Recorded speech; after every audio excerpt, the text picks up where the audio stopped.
Les grandes découvertes, les Européens à la conquête du monde.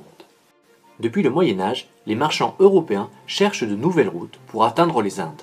Leur objectif, rapporter en Occident les produits précieux que sont les épices, la soie et même l'or, en contournant la mainmise des marchands musulmans qui jouent un rôle d'intermédiaire entre Orient et Occident et font augmenter les prix de ces produits tant recherchés.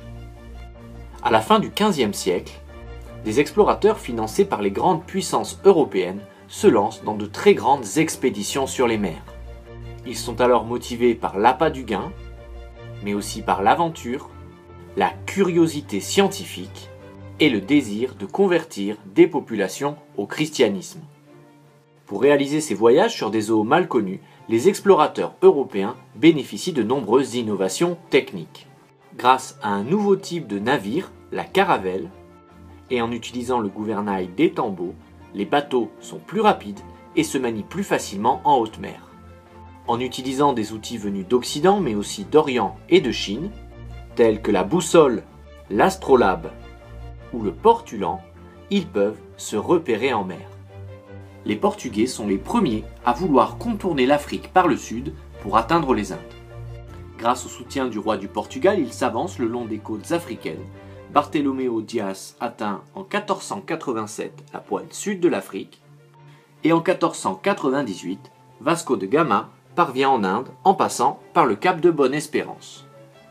Soutenu par la reine d'Espagne, le Génois Christophe Colomb mûrit quant à lui le projet d'atteindre les Indes en allant vers l'ouest. Il arrive aux Antilles en 1492 en pensant accoster en Asie. Il s'agit en fait d'un continent mal connu des Européens, l'Amérique. Pour autant, ce n'est pas Colomb qui découvre le Nouveau Monde. Les hommes y étant déjà installés depuis des millénaires et quelques Européens, notamment des Vikings, y ont déjà mis les pieds. Importante cependant, la découverte du marin génois marque le début de la colonisation du continent américain par les Européens.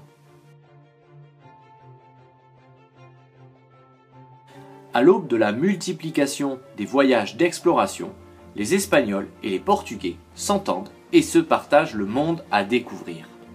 C'est le traité de Tordesillas, signé en 1494. Dans les années qui suivent, les voyages se succèdent. De 1519 à 1522, le Portugais Magellan réalise le premier tour du monde et découvre un passage entre l'Atlantique et le Pacifique, un détroit qui porte depuis son nom le détroit de Magellan. D'autres pays se lancent dans de grandes explorations. L'Angleterre débarque au Canada en 1497 et la France à Terre-Neuve en 1535. De ces voyages multiples, les Européens cherchent à tirer des bénéfices importants et les conquistadors européens se lancent alors à la conquête de nouveaux territoires. Hernán Cortés détruit l'empire aztèque en 1521 et Francisco Pizarro s'empare de l'empire inca en 1532.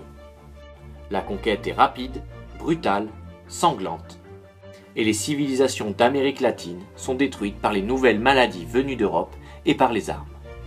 Les Européens exploitent les nouvelles terres conquises, les plantes inconnues en Europe comme la pomme de terre, le tabac, le cacao ou le maïs sont rapportées dans les cours des rois. Les navires européens reviennent sur le vieux continent chargés d'or et d'autres minerais qui sont le fruit d'intenses pillages et d'une exploitation minière dans laquelle les Indiens sont forcés de travailler. Des ports européens comme Séville ou Anvers s'enrichissent et connaissent un très grand essor.